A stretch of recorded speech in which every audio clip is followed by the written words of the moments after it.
Sentak kaki, tolong 1, 2. Sentak 1, 2, 3, 4, 5, 6, 7, 8, 9, 10, 1, 2.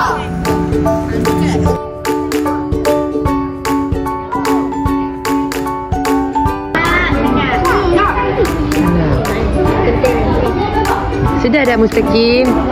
Sedar. Tadi sedar tak? Sedar kasih. Aki selalu makan. Gemuk lah lepas ni kemah hari-hari lah.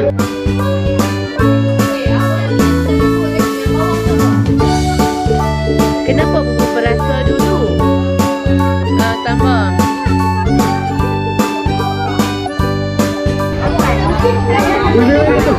Oh, selalunya memang buah Maggi dulu. Okey.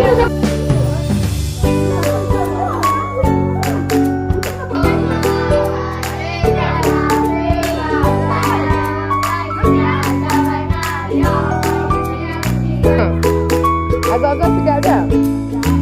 Kali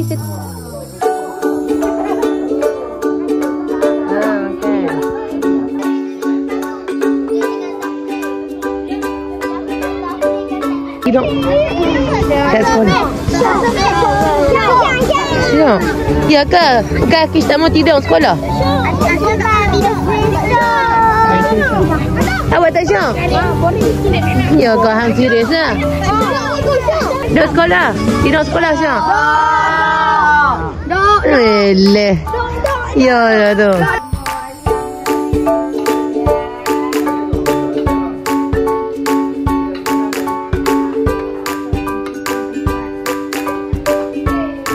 Kemah dah nak habis dah ni. Ya, nanti kalau ada perkemahan lagi nak join tak? Nak. Okey. Sis, seronok ada perkemahan? Nak.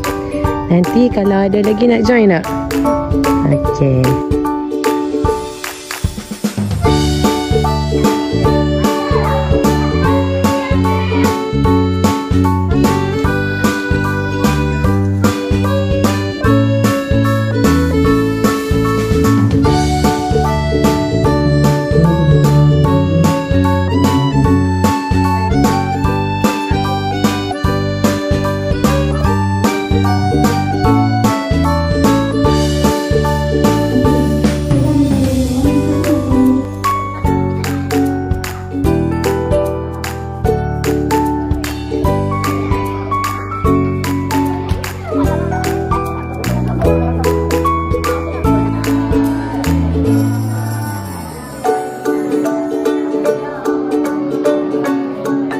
Sedap tak?